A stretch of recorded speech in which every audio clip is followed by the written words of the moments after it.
my own house. I had just driven home. It was around midnight in the dead of Montreal winter. I'd been visiting my friend Jeff across town, and the thermometer on the front porch read minus 40 degrees.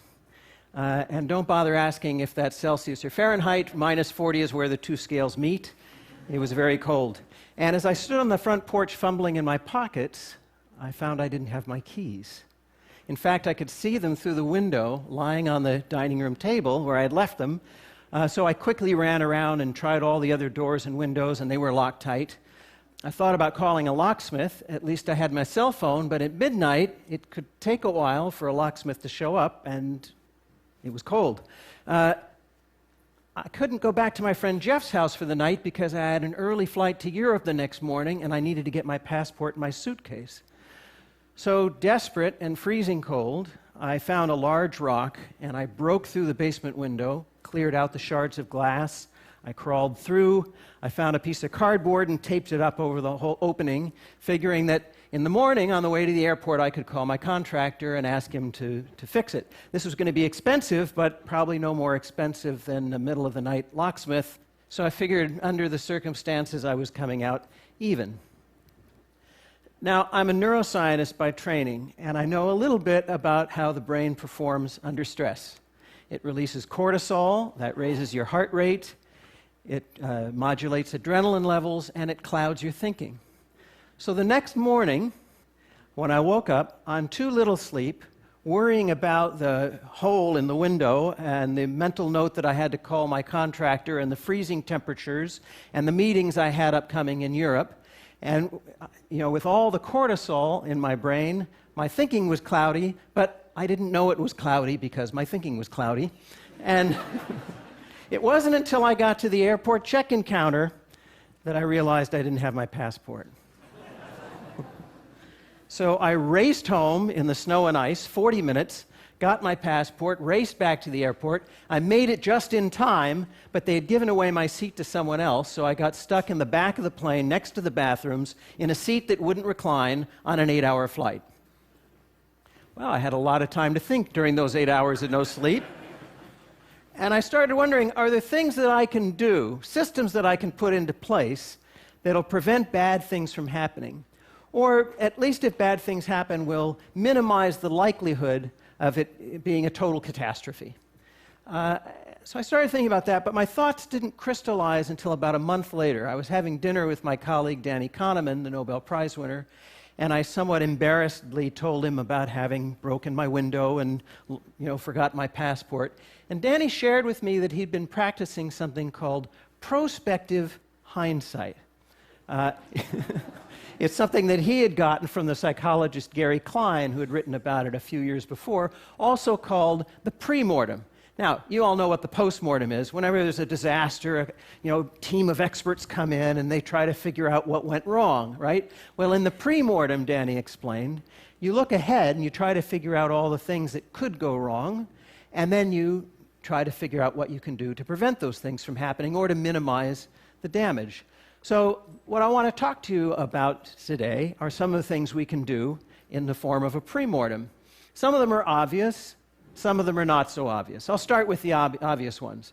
Around the home, designate a place for things that are easily lost.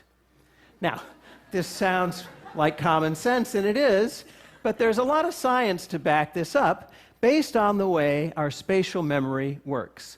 There's a structure in the brain called the hippocampus that evolved over tens of thousands of years to keep track of the locations of important things. Where the well is, where fish can be found, that stand of fruit trees, where the friendly and enemy tribes live. The hippocampus is the part of the brain that in London taxi cab drivers becomes enlarged. It's the part of the brain that allows squirrels to find their nuts.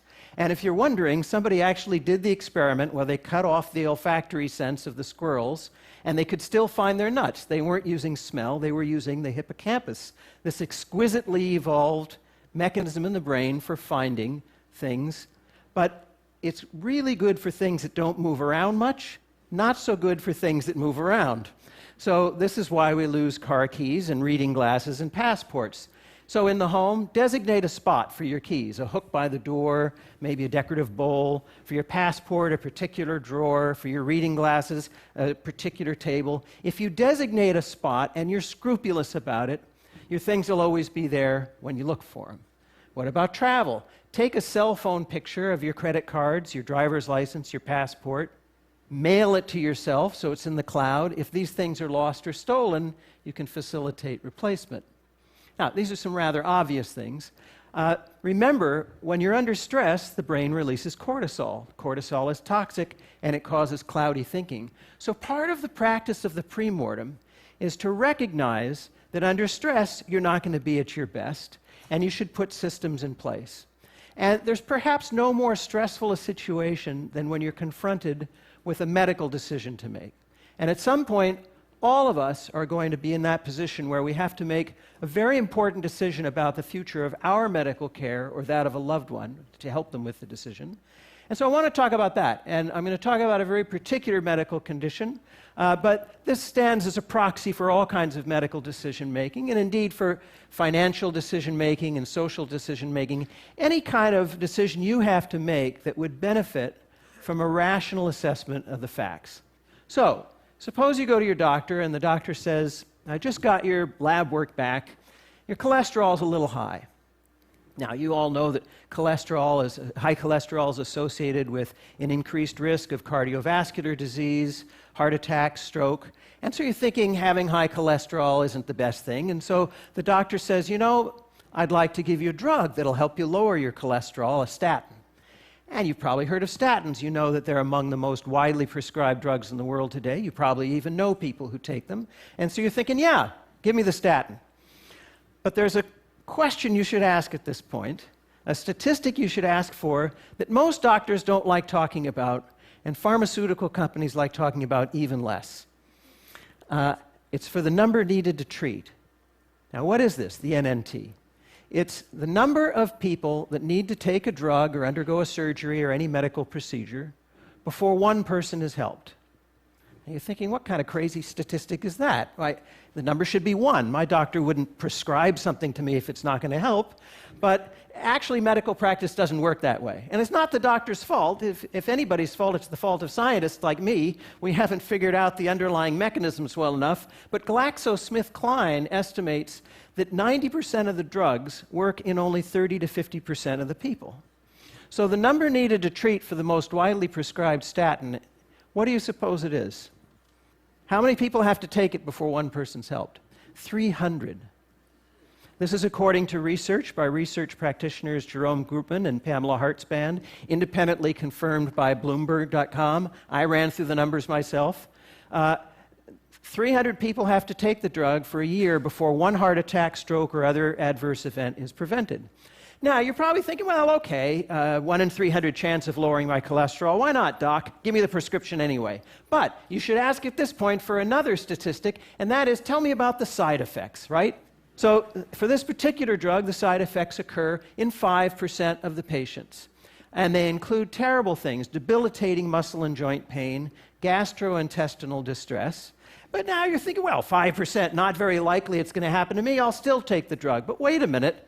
Remember, under stress, we're not thinking clearly. So think about how you're going to work through this ahead of time so you don't have to manufacture the chain of reasoning on the spot. 300 people take the drug, right? One person's helped. 5% of those 300 have side effects. That's 15 people. You're 15 times more likely to be harmed by the drug than you are to be helped by the drug. Now, I'm not saying whether you should take the statin or not. I'm just saying you should have this conversation with your doctor. Medical ethics requires it. It's part of the principle of informed consent. You have the right to have access to this kind of information to begin the conversation about whether you want to take the risks or not. Now, you might be thinking I've pulled this number out of the air for shock value. But in fact, it's rather typical, this number needed to treat. For the most widely performed surgery on men over the age of 50, removal of the prostate for cancer, the number needed to treat is 49. That's right, 49 surgeries are done for every one person who's helped. And the side effects in that case occur in 50% of the patients. They include impotence, erectile dysfunction, urinary incontinence, rectal tearing, fecal incontinence, and if you're lucky, and you're one of the 50% who has these, they'll only last for a year or two. So the idea of the premortem is to think ahead of time to the questions that you might be able to ask that will push the conversation forward.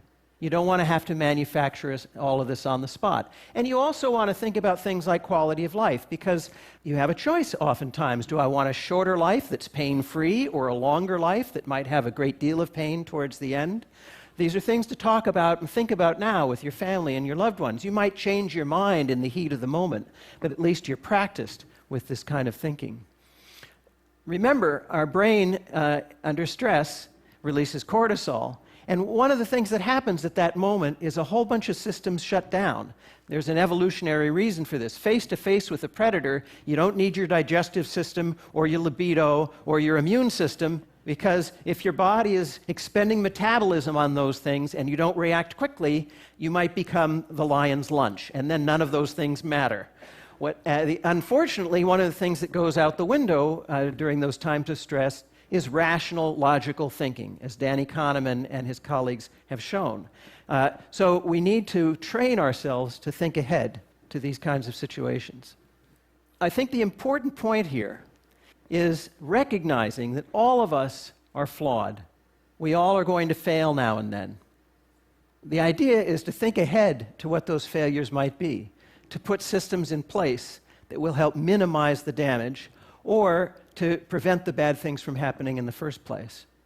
Getting back to that snowy night in Montreal, when I got back from my trip, I had my contractor install a combination lock next to the door with a key to the front door in it, an easy-to-remember combination